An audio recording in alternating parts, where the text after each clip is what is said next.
que es muy conocido por todos ustedes, son las patologías más prevalentes de cualquier consulta externa, infecciones de la vía respiratoria superior.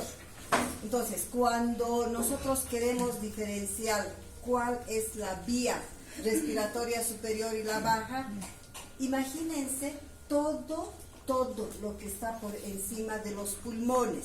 Es decir, desde arriba, si quieren, las rinofaringitis, sinusitis, las fauces, faringoamigdalitis, traqueitis, bronquitis, bronquiolitis y laringotraqueobronquitis. Entonces, la vía respiratoria baja son las neumonías, es que agarran los pulmones exclusivamente, ¿ya? Entonces, este conjunto de cuadros de la vía respiratoria superior generalmente se las agrupa en síndromes. Y ustedes ya saben bien lo que es un síndrome, ¿verdad? Ya. Entonces, tenemos varios síndromes entre los frecuentes, digamos, la rinofaringitis. Fíjense, hace alusión un poco a su asentamiento anatómico, ¿no es cierto? Rinofaringitis, más o menos. La faringoamigdalitis, las otitis medias, sean supuradas o no, la laringotraqueobronquitis y las bronquiolitis. Vamos a ver esta vez. Aquí vamos a hablar un poquito, chicos, para que se ubiquen, queridos, cuál es el agente etiológico de estos diferentes síndromes.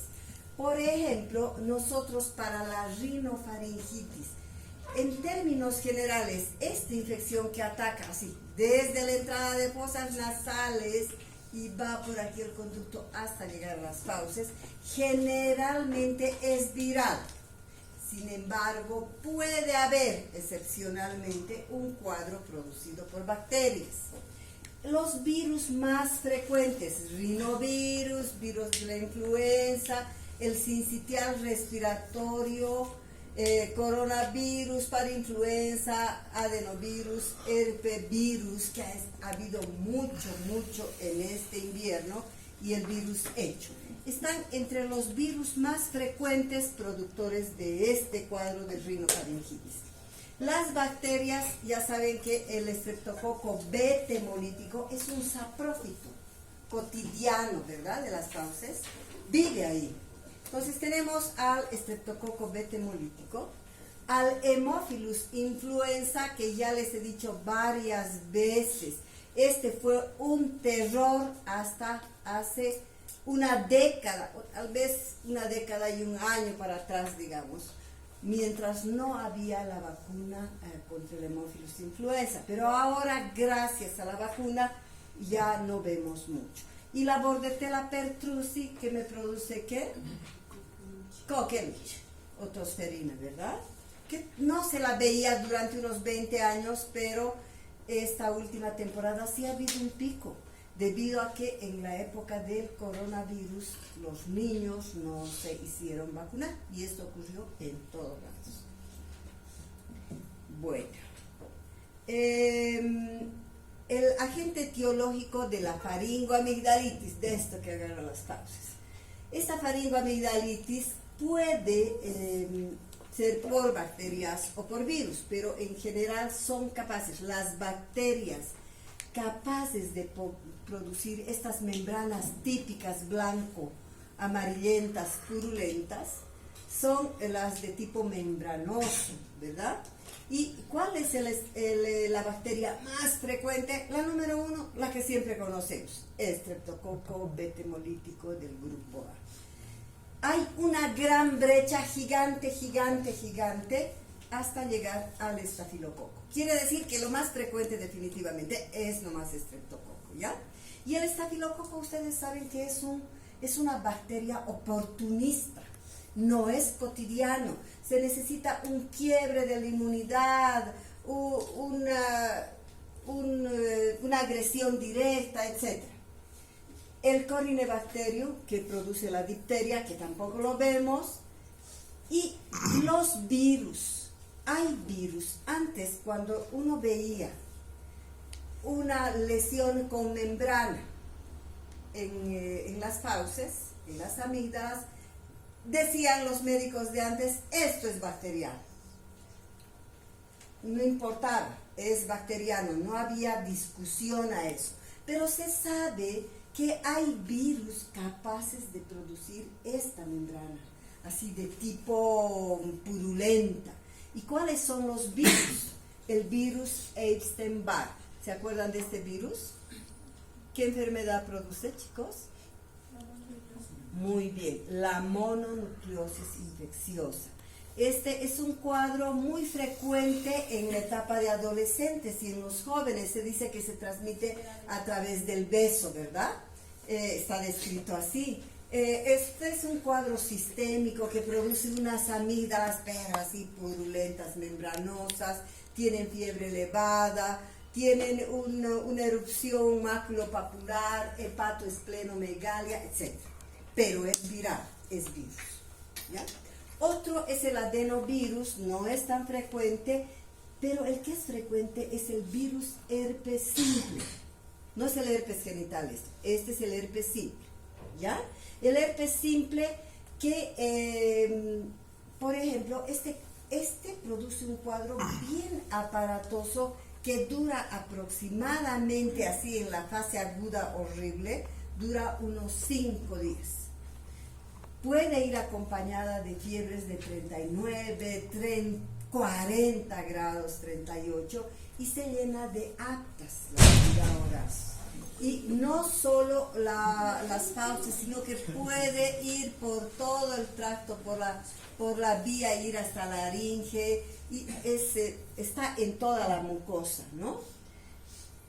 Dura, por eso que cuando uno ve este tipo de cuadros, tiene que decirle a la mamá, esto le va a durar, esto que le estoy dando es simplemente un calmante y esto por más de, porque ellos quieren un antibiótico, porque con fiebre de 39, 40 no me va a dar, pero si nosotros vemos las actas todo, no tiene que la madre decirte lo que vas a dar, tú tienes que explicar, esto es un virus y va a tener, y muchas personas, por ejemplo, este es el cuadro que hace quedar mal al médico, porque van al primero, porque lo ven re mal, le da paracetamol, muy honesto el médico, no pasa, van a otro pediatra, puede ser que ese también le vuelva a dar, pero el tercero ya está en el cuarto o quinto día, le dé lo que le dé, ese es el capo, porque le ha curado, ¿verdad? Ese le curó. Y generalmente les dan antibiótico y asocian que sí es por el antibiótico, no es así. Entonces el herpes simple es muy frecuente. Otro que produce, digamos, estas lesiones así membranosas es el virus Coxsackie. Pero fíjense, estos dos, herpes simple y Coxsackie, queridos, producen unas vesículas que al reventar se convierten en aftas, redonditas, ¿verdad? De menos de medio centímetro, redonditas, son las aftas, no son grandes. Por eso se habla que con vesículas serían los dos cuadros fundamentalmente. Y cuando uno ve la exploración física, a veces todavía no reventaron las vesículas y se ve particularmente en la retrofaringe, en la parte posterior, pared posterior de la faringe, se ve un solo levantamiento así como de chirmoyo y son las vesículas que todavía no reventaron. Eso es típico de virus, aunque esté con fiebre alta, ustedes ven eso y dicen es viral. Doctora, en ese caso, ¿sería una combinación entonces de un antiinflamatorio con aciclovir? No, querido, el antiinflamatorio, chicos, hay una... Permítanme explicarles esto, pero esto que me dice él no es frecuente. Pero es cotidiano. No se debe dar antiinflamatorio, menos en pediatría. ¿Por qué no se debe dar antiinflamatorio frente a un proceso infeccioso? Si recuerdan ustedes, el proceso reparativo normal del cuerpo es la inflamación. ¿Y en qué consiste la inflamación? Acuérdense que hay fenómenos de vasodilatación, de migración de leucocitos, de extravasación, salen a defender, etc. Hay edema porque sale ¿no es cierto? ¿Se acuerdan todo esto? Entonces es todo un componente inflamatorio donde hay fenómenos de caliente por la gran vasodilatación, enrojecimiento, todo eso.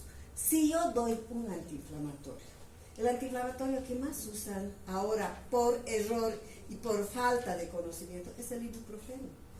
Entonces estás cortando ese proceso reparativo normal. No se debe dar. Entonces, en este caso, lo que tal vez podrías dar, esto ni siquiera aciclovir, porque incluso hasta el aciclovir tiene sus efectos secundarios, queridos. Esto es un cuadro pasajero, no es grave, no es grave. Simplemente hay que explicar a la mamá que va a seguir, pese a todo a que yo le esté dando, va a seguir el cuadro su curso y va a tener fiebre elevada por un espacio de aproximadamente 5 o 6 días. Y luego va a pasar. Entonces hay que darle, digamos, agua de manzanilla, no le hace daño. Podemos utilizar otras cosas como, por ejemplo, hay para el virus, desde esto, propóleo, echinacea, todas esas cosas ayudan. Para los papás que quieren algo, ayuda mucho, ¿ya? Pero no demos jamás antiinflamatorio. El mejor antipirético recomendado para niños es el simple paracetamol. No cede con paracetamol porque a veces no cede, porque son temperaturas muy grandes. Pasen a la dipirona, al dioxadol G. No, ¿Ya? en ese caso, Nilson, usted habló con 39 grados, por eso hablé. Sí, Así, que pasaba. papito, sí, no hay problema, tú puedes pasar a la dipirona, pero no des antiinflamatorio. Sí. ¿Ya? Bueno, entonces, esto que decíamos son vesículas que todos hemos tenido aptas o hemos visto. Entonces no hay cómo equivocarse en esto. Los agentes etiológicos de la laringotraqueobronquitis, fíjense, antes de esta vacuna eran bacterias como el Haemophilus influenza, el tipo de laringitis que hacían era muy severa, estreptococo y estafilococo, rarísimo. Y los virus son los más implicados en la laringotraqueobronquitis. Parainfluenza, sincitial, Coxsackie. Los primeros siempre son en orden de frecuencia y de incidencia, lo más frecuente. La epidemiología de estas infecciones respiratorias altas, fíjense, en una condición normal donde no hay epidemia, se dice que 90 o un poco más son virus y que solo un 10% son de etiología bacteriana primaria. Pero si nos encontramos en una epidemia como ha habido este invierno, chicos, acuérdense que ha habido el virus de la influenza, ha hecho estragos en los chiquititos, y el sincitial respiratorio. Eso, y también ha habido herpevirus. Esos 3 virus, pero han hecho estragos, han habido muchos niños en la terapia intensiva como nunca por el virus de la influenza y el sincitial respiratorio con las bronquiolitis. Entonces, cuando estamos en plena epidemia, esto trepa del 90 al 95 o 98%. Y solamente un mínimo porcentaje será de etiología bacteriana primaria. Tienen alta incidencia en cualquier grupo etario, es el principal motivo de ausentismo laboral en todas partes, particularmente en los Estados Unidos, porque allá el virus de la influenza era terrible. Aquí ya, bueno, ahora se ha diseminado totalmente. Son endemoepidémicos, estacionales y el reservorio portador, el hombre. ¿Cuál es la etiopatogenia de las iras altas? Ya saben que estos virus o las bacterias que atacan la vía respiratoria ingresan por la nariz, ¿verdad? Por la vía aérea. Entonces es la nasofaringe la puerta de entrada, o puede ser muchas veces por contacto directo. El periodo de incubación es variable, pero es corto en términos generales. Puedo estar yo con alguien resfriado esta noche, en una fiestita, en una reunión, y al día siguiente sí estoy resfriado. Puede ser incluso de horas. irrumpe el sistema defensivo local y se implanta en las mucosas del tracto respiratorio superior y dependiendo, porque hay gente que es más predispuesta que otra, ¿verdad? Y hay otros que son re fuertes, tienen un poco de malestar general y pasan muy rápidamente. Se disemina por contigüedad y la sintomatología dependerá dónde está implantado, si está en rinofaringe, en amígdalas, en bronquios, etc. La sintomatología dependerá de esto. El resfrío común. Todos han tenido por lo menos 2 o 3 episodios de resfrío común. Absolutamente conocemos esto, es un cuadro muy sencillo. Son sinónimos, la rinofaringitis, la coriza, la nasofaringitis, son sinónimos de decir resfrío común. La etiología también según el orden de frecuencia, sincitial respiratorio, influenza, parainfluenza, etc. El periodo de incubación de 1 a 4 días. Y la anatomía patológica, todo el proceso inflamatorio de edema, congestión, vasodilatación, producción de moco, etc. Y la clínica, ya sabemos, la clínica hay un ligero malestar general, puede haber alzas térmicas, rinorrea es cristalina típicamente, cosquilleo en la garganta, en la nariz, hay tos, etc. Epífero, lagrimeo, mialgias, artralgias y el tratamiento sintomático.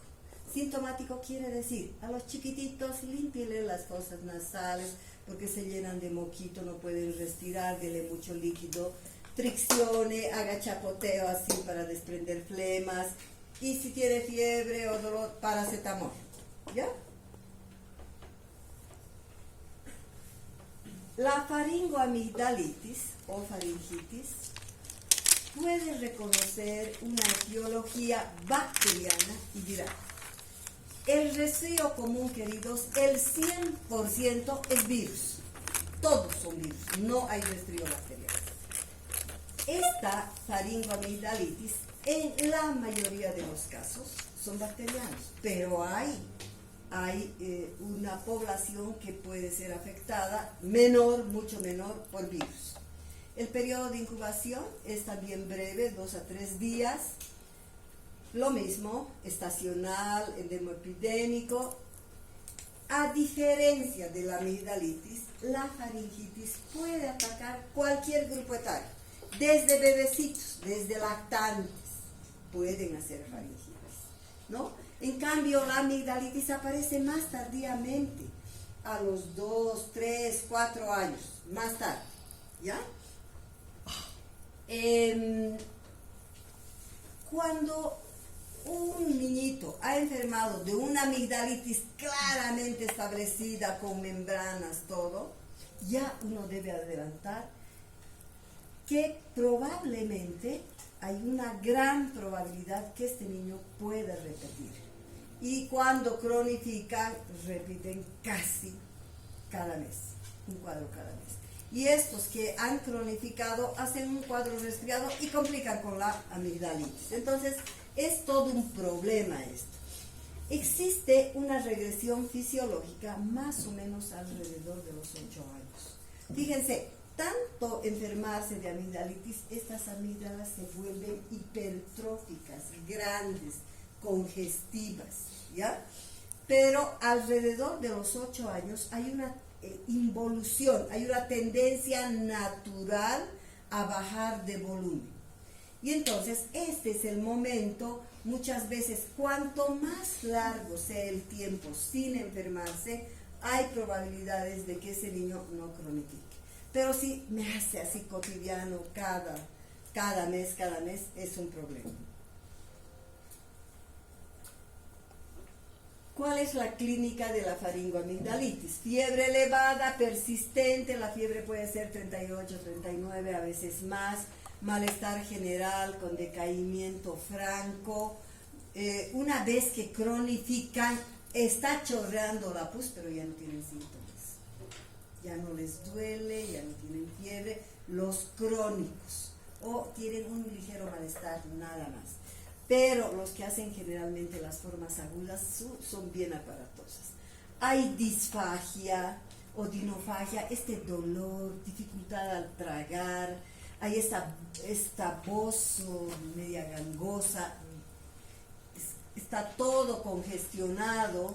En los lactantes es muy frecuente vómito. Si yo encuentro fiebre alta y está vomitando, a veces uno dice será un problema gastrointestinal por el vómito, pero uno ve, examina la garganta y hayan sido amígdalas, ¿no?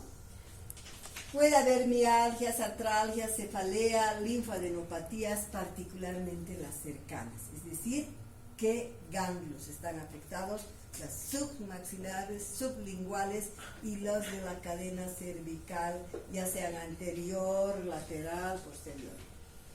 El examen físico me muestra faringe congestiva, edematosa con exudado.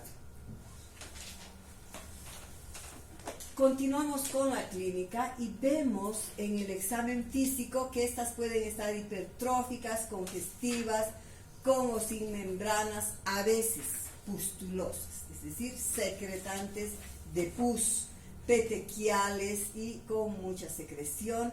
A esto se denomina amigdalitis pultácea, ¿ya? Y generalmente es el estreptococo hemolítico del grupo A. Si yo encuentro presencia de vesículas en faringe o amígdalas, estoy hablando de una herpangina. ¿Cuál es el virus responsable de la herpangina? Es esta que está toda la faringe llena de aftas.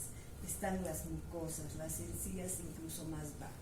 La herpangina es producida por el virus herpes, pero también por el Coxsackie. Aquí falta el virus Coxsackie. Estos son los dos virus más importantes. Hay adenopatías locales, palpables y dolorosas por la proximidad del cuadro, porque es la fábrica, ¿verdad?, de las defensas ahí. El diagnóstico, si yo veo todo esto y me habla de toda esta sintomatología clásica, que no es difícil diagnosticar, el diagnóstico clínico es suficiente. Y yo estoy autorizada para hacer el tratamiento, sé qué bacteria me está produciendo o cuál es el virus, entonces puedo tratar.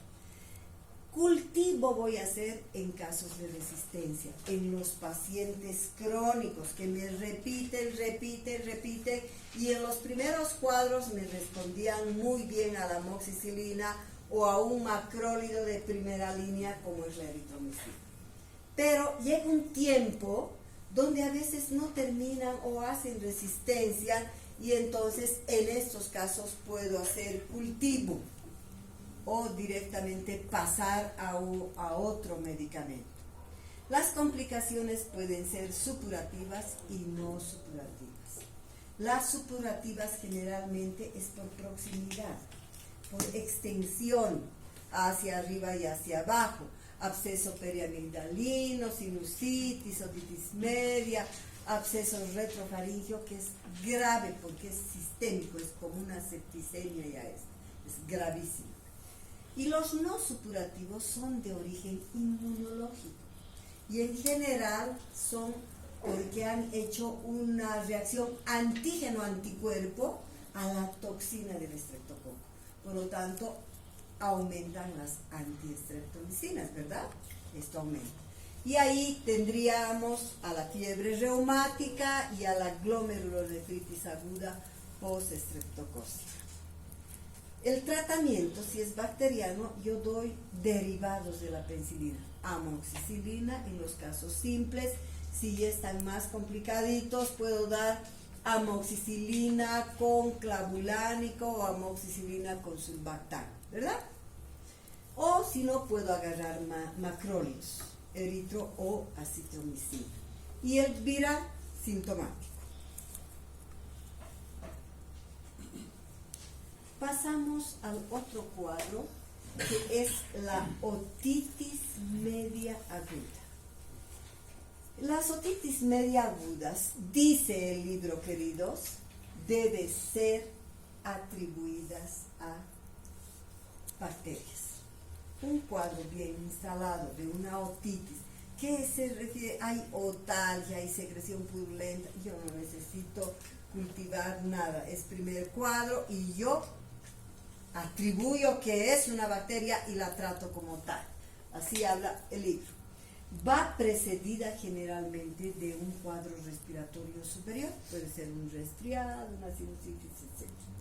Es más frecuente en niños menores de 8 años, pero decir menores de 8 años es mucho volumen, mucha cantidad.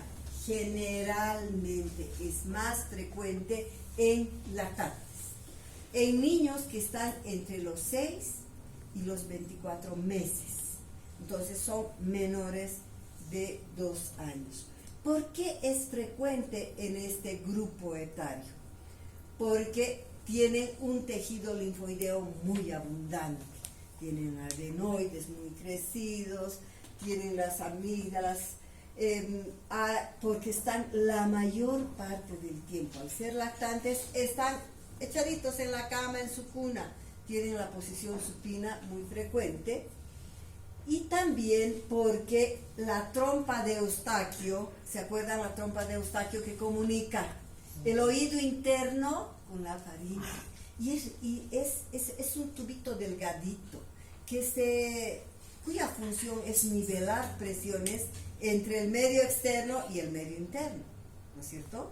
Entonces, cuando hay un proceso infeccioso, esta trompa de Eustaquio se congestiona, se edematiza y se tapa.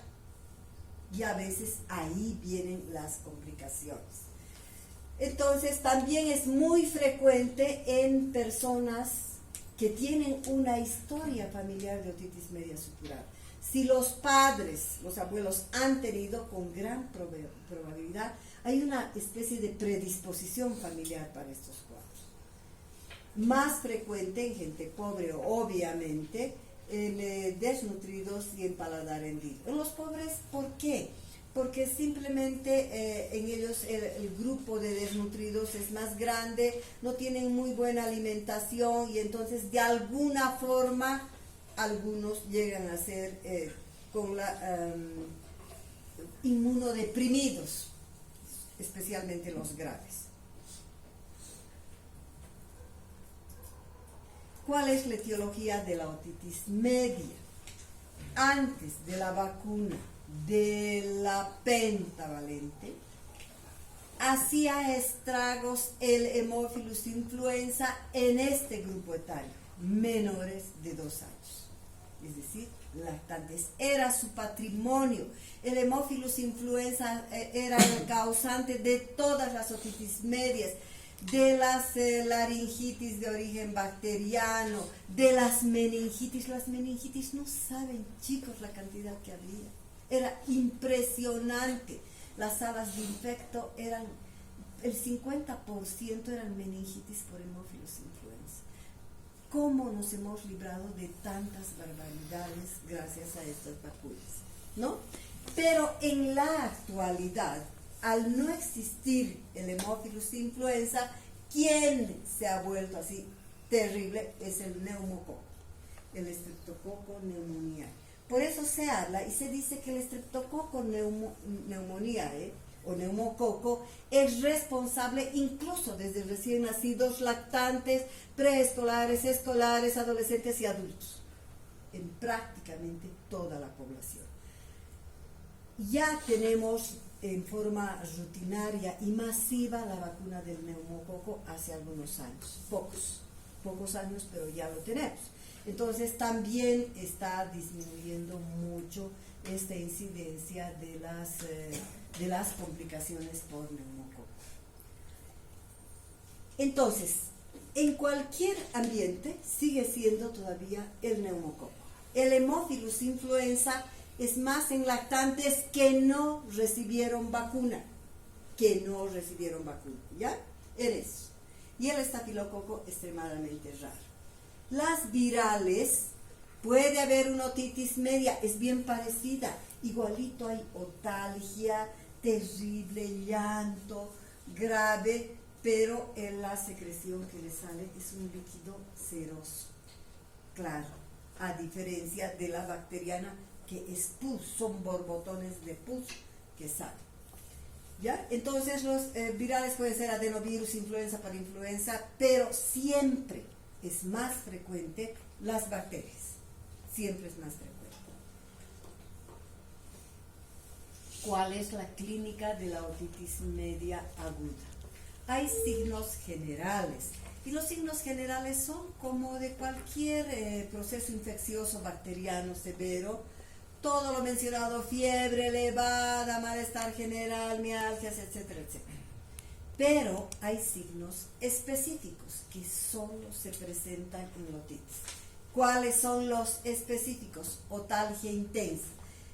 Otalgia intensa, un niñito de los 3 años, 2 años para arriba, que ya sabe comunicarse, puede decir: me duele aquí, me duele, puede indicar, ¿verdad?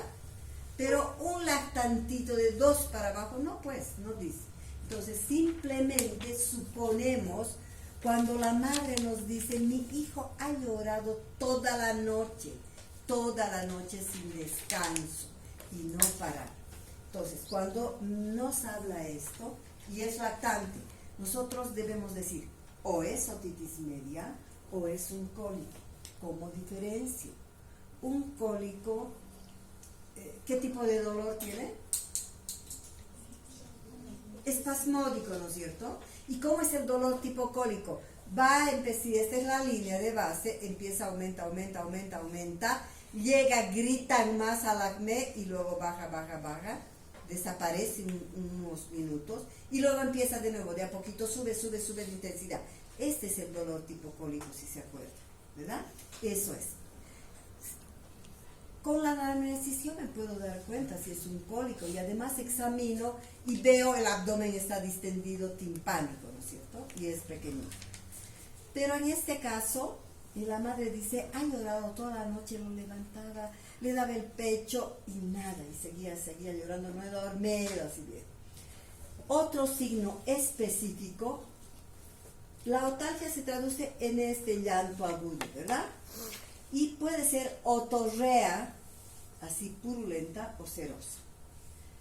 Ahora, ¿qué pasa? En esta fase, antes de la perforación, la otitis media aguda se refiere porque me está comprometiendo la caja media, el oído medio.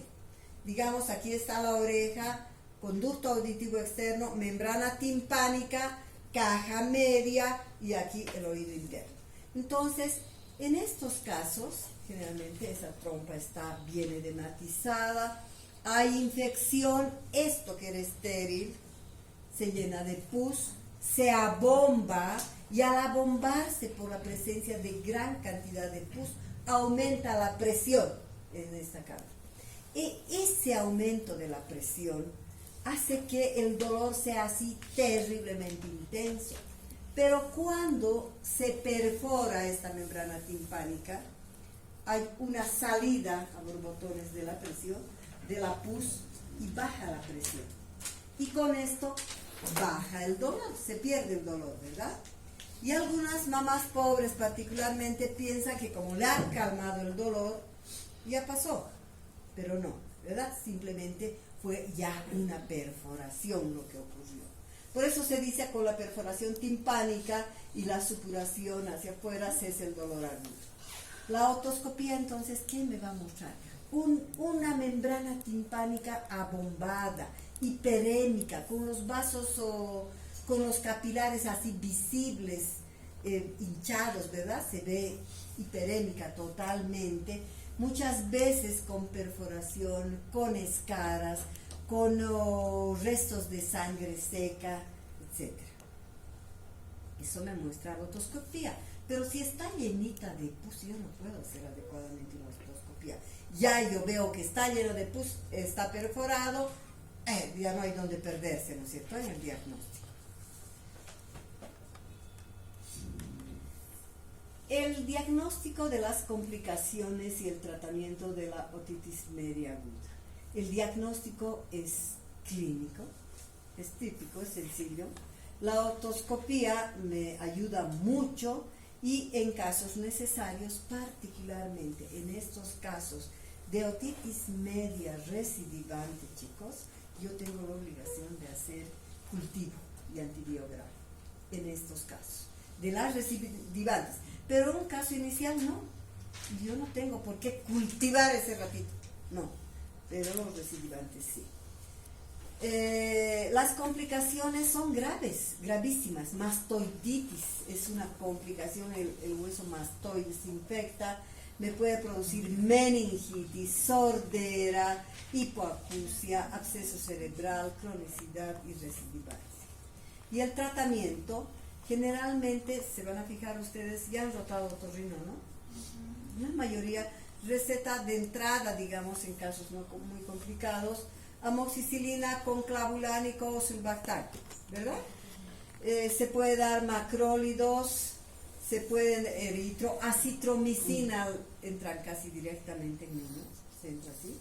Analgésicos sistémicos, jamás, chicos, yo debo dar las gotitas ópticas porque son oleosas. Y porque fíjense que si tuviera una microperforación pequeña y no está grave todavía, el oído externo, al ser un orificio que se comunica con el medio ambiente, siempre está contaminado, ¿verdad? Como cualquier orificio natural. Entonces, al poner estas gotas oleosas, arrastra todas las bacterias y me mete a la caja negra. Y entonces me empeora el cuadro. Por eso que si se queja de dolor, debo dar en forma sistémica, bioral. ¿Ya? Se puede hacer también una meningotomía. El otro cuadro es la laringotraqueobronquitis o laringitis aguda. Son sinónimos estos. Fíjense qué dice el libro, queridos, en la introducción de este tema. Esta es una infección aguda potencialmente fatal.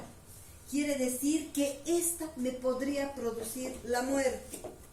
La muerte. Y esto fundamentalmente hace alusión a la época donde era muy frecuente una laringitis por el Haemophilus influenza, donde los pacientes más grandecitos llegaban, digamos, en grados 3 y en cuestión de minutos se morían. Se obstruían y no daba tiempo a nada o llegaban así casi moribundos. Se denomina también laringitis aguda o laringotraqueobronquitis o falso Krupp o pseudo Krupp. ¿Alguna vez han escuchado eso? Falso Krupp o pseudo Krupp. ¿Nunca? ¿De dónde viene esto? Fíjense, hasta antes de la vacunación masiva que ha sido durante la década del 80, que se ha hecho casa por casa, les he comentado creo esto, ¿verdad? Entonces, hasta ahí, antes de esto, habían epidemias de difteria, de coqueluche, de poliomielitis, de todo, en todas partes del mundo. Exceptuando los países del primer mundo que sí ya tenían vacunas, por lo menos, y inmunizaban a la mayor parte de su población. Entonces, en esa época, la difteria que hacía estragos, saben ustedes que la difteria me produce una membrana, ¿verdad? Una pseudomembrana que llena, digamos, en las amígdalas, donde se han anidado, agarra las membranas en amígdalas, pero si me ha hecho una difteria laringea, esta membrana se mete en toda la laringe, incluso puede diseminar, podía haberse diseminado hasta bronquios, bronquiolos. Y me acuerdo que había una imagen en el libro de patología de Robbins, que es el libro tradicional que todos leemos, y había una imagen donde sacaron estas membranas en esa época y era así, totalmente dibujado, toda la vía respiratoria. Entonces, estos pacientes que hacían una laringitis por la difteria, tenían estos síntomas, esta disfonía ronquera, esta dificultad respiratoria y este estridor laringio, esa dificultad para meter aire, ¿no? Entonces, de ahí viene, cuando ya pasó todo esto, los abuelos, todos esos que habían vivido esa época terrible donde morían, cuando era ya por virus, ellos decían, este es un grupo, porque esa vez decían grupo a esto, ¿no? A la difteria, ese es un grupo. Y después se demostró que no era así, de ahí vino el nombre de falso Krupp o de pseudo Krupp. Tienen un inicio brusco con obstrucción de la vía aérea, con una obstrucción progresiva de la vía aérea. Poco a poco va incrementando. Tos perruna, disfonía, esta ronquera en otras palabras, que su nombre correcto es disfonía, estridor, es dificultad para introducir el aire, dificultad respiratoria progresiva. Frecuente obviamente en el invierno, en el otoño, y la edad de mayor afectación de 6 meses a menores de 3 años. Todavía en esa época, por eso se menciona todavía, el Haemophilus influenza atacaba a niños grandecitos, 2, 3 años, pero los virus generalmente más propios de los pequeños. La mayoría de los pacientes eran eutróficos y bien nutridos y un mayor porcentaje, 2-1, del sexo masculino. En la mayoría de los casos afecta más a los desnutridos, ¿verdad? En este caso y en la bronquiolitis no. ¿Cómo es la etiopatogenia y la anatomía patológica? La etiología sabemos que viral es en la mayoría, en más del 90%. Alguna literatura dice en la actualidad más del 95%. Y es el virus sincitial respiratorio, el influenza, los más frecuentes son estos de arriba.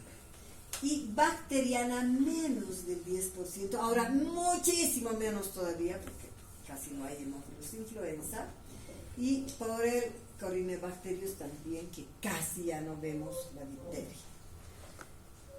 Hay una clasificación anatómica que dice por su localización anatómica, supraglótica, que sería la epiglotitis, y es el Haemophilus influenza el responsable, y es en niños de 2 a 7 años, fíjense.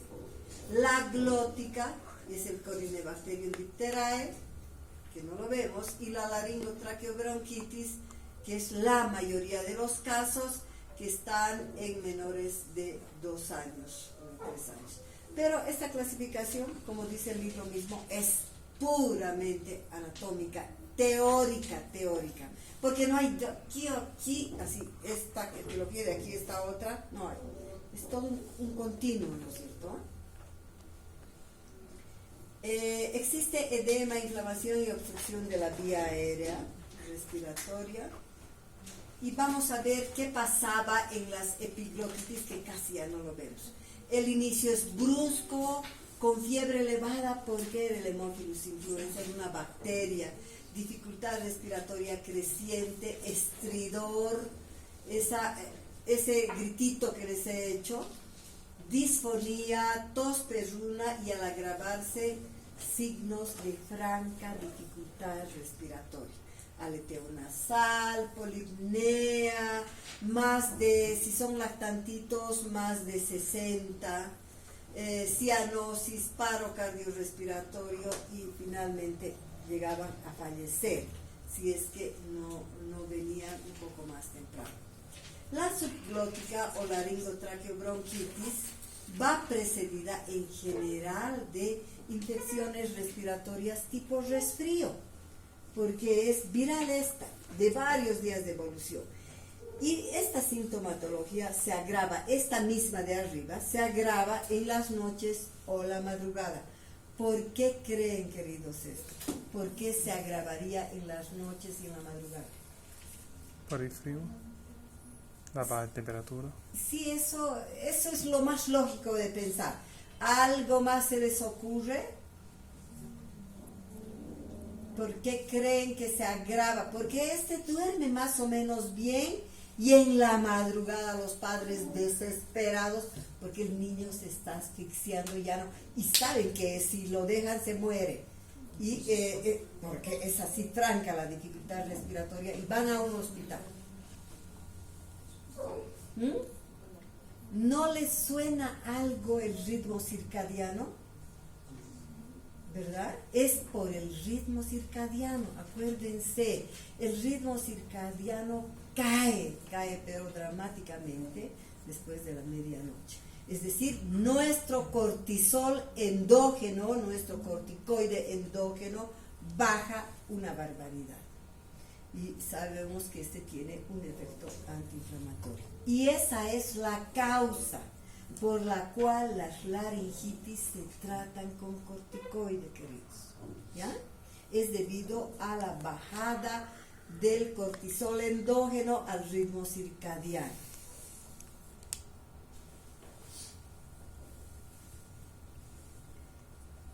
Hay una clasificación según la gravedad. El grado 1 generalmente se acompaña solo de disfonía y un estridor inspiratorio muy leve, apenas audible. Y generalmente se lo escucha casi con el estetoscopio nomás.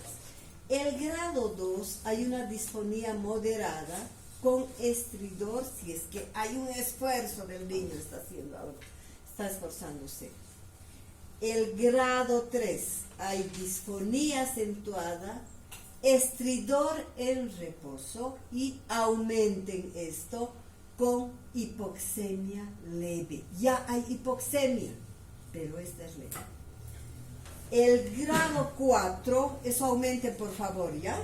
El grado 4 es disfonía acentuada, estridor en reposo y sintomatología de insuficiencia respiratoria severa, porque hay hipoxemia severa. Aumenten eso. En el 4 hay hipoxemia severa.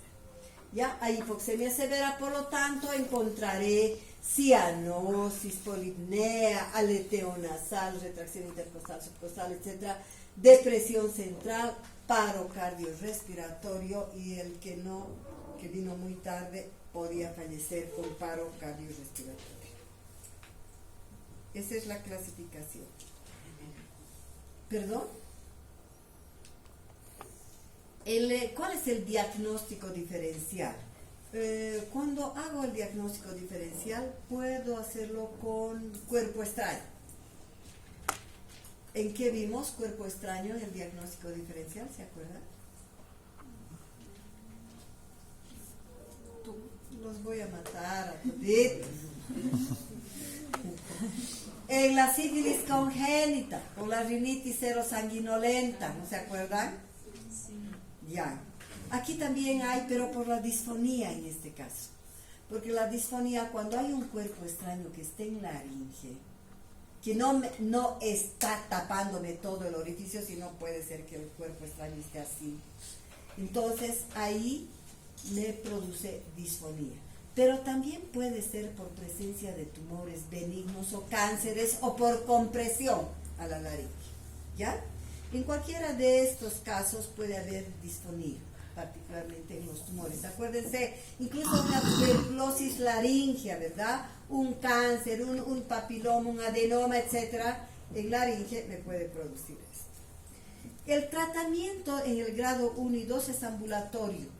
Si yo le tengo que explicar que necesita un ambiente húmedo, necesita líquidos como manzanillita abundante, que el niño debe estar tranquilo, en reposo, una dieta muy suave, nada complicado, y que humedad, o si puedo hacer vaporización, mejor, ¿no es cierto?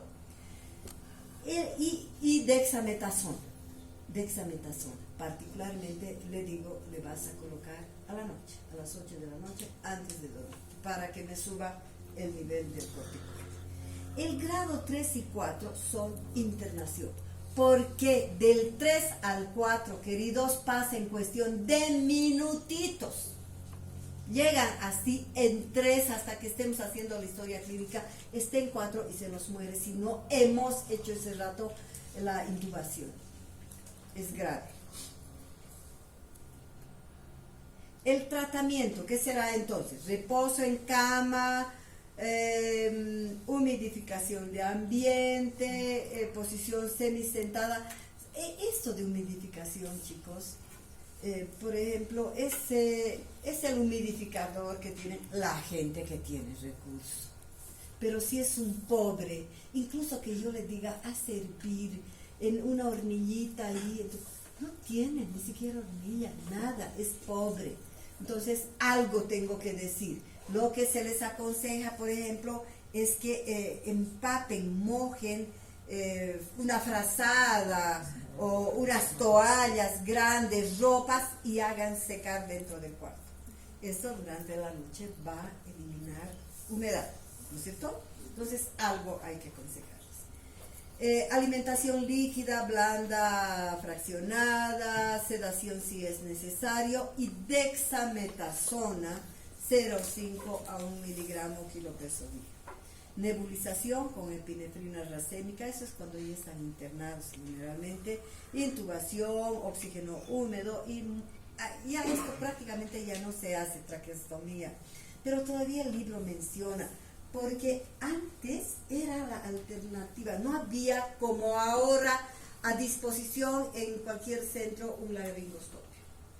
Entonces, yo me acuerdo que los profesores de anatomía, yo ya no he visto, por ejemplo, hacer las traqueostomías, pero nuestros profesores ya mayorcitos nos decían que cuando ellos eran estudiantes o unos años antes, cuando hacían la disección de todo esto, de la tráquea, ellos sabían perfectamente desde anatomía, los chicos, los estudiantes, en qué espacio deberían hacer la traqueostomía, y les enseñaban cómo, incluso cómo en una emergencia en el campo que no tengas nada, qué podías hacer con una cortapluma. Así era antes la difteria, si no hacías eso, se morían, cómo giraban así y ponían algún tubito, digamos, ahí para salvar hasta llevarlo al hospital, ¿no? Entonces ahora ya dice, esto es un procedimiento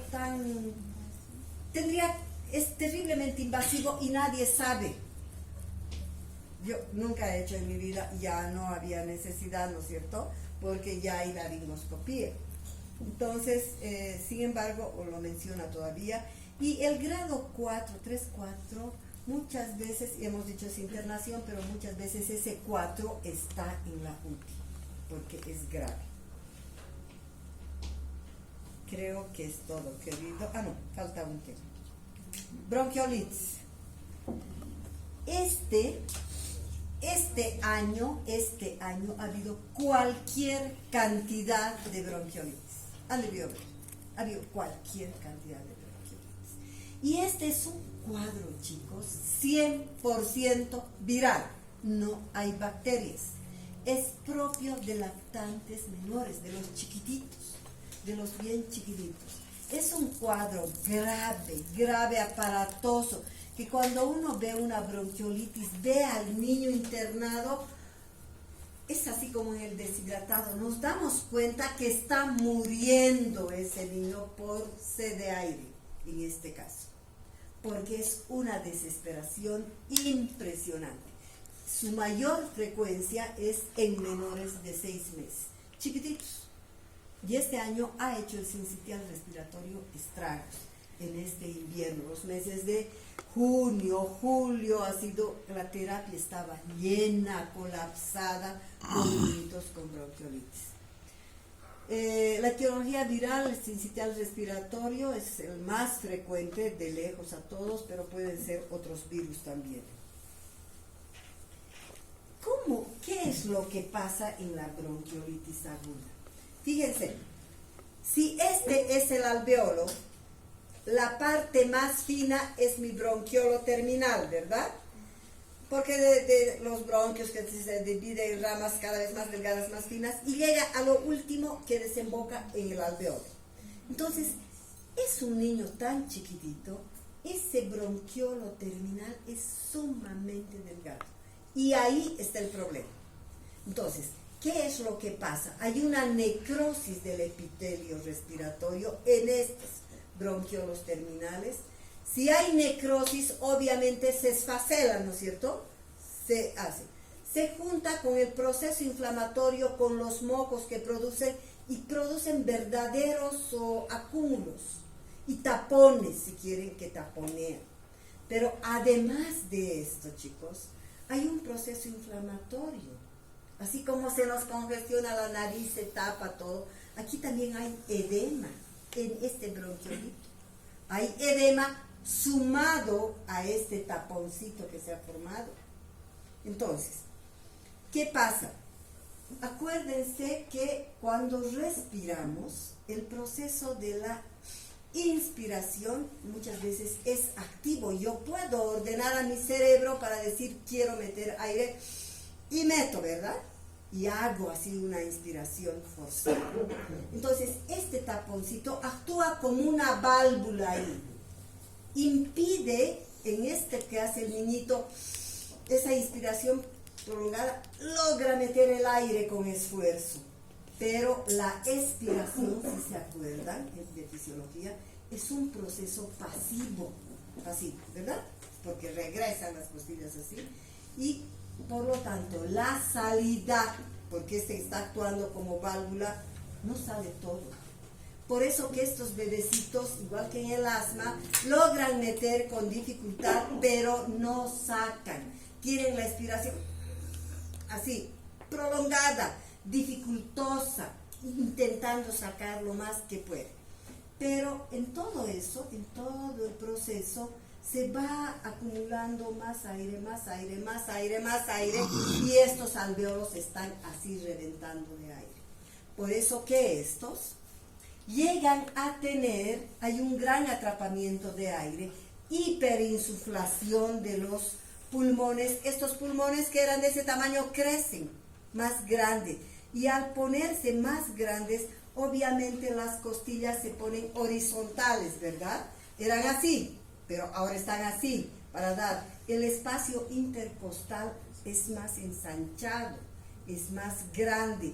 Hay hipoventilación, dificultad respiratoria terrible. Hay hipoxemia y primero hay una acidosis respiratoria, pero debido a la hipoxemia hace una metabólica más, ¿verdad? Por lo tanto se vuelve mixta. Ya se vuelve mixta esto y hace una acidosis metabólica.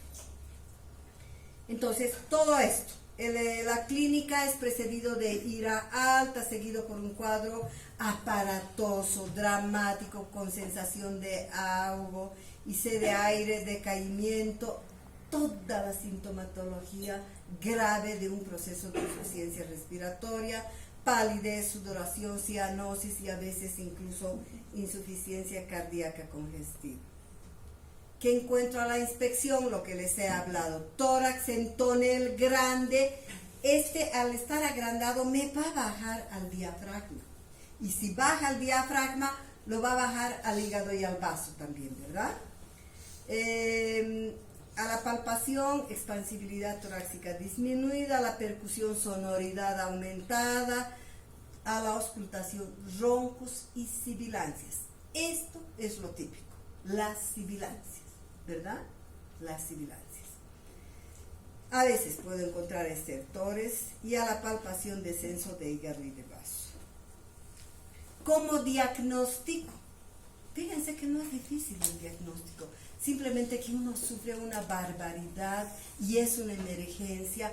Por suerte, chicos, no todos los pacientes que hacen bronquiolitis hacen este cuadro tan aparatoso que les estoy describiendo.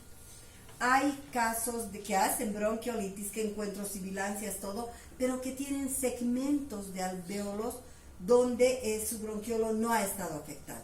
Entonces hay así con manchas, donde unos están ventilando bien y otros están colapsando, ¿no?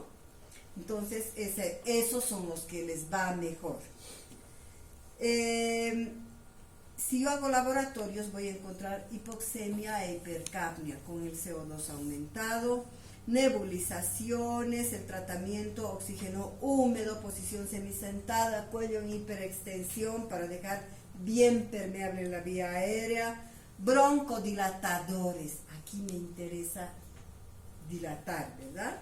Bicarbonato de sodio por esta acidosis que les he dicho, y líquidos parenterales, sedación del paciente muchas veces, y están a veces están en la terapia, o a veces que están, si digamos no cuentan con terapia o no es muy grave, es una cuna que está absolutamente tapada, donde está entrando el oxígeno húmedo y el bebé ahí está prácticamente mojado, ¿no? y eso se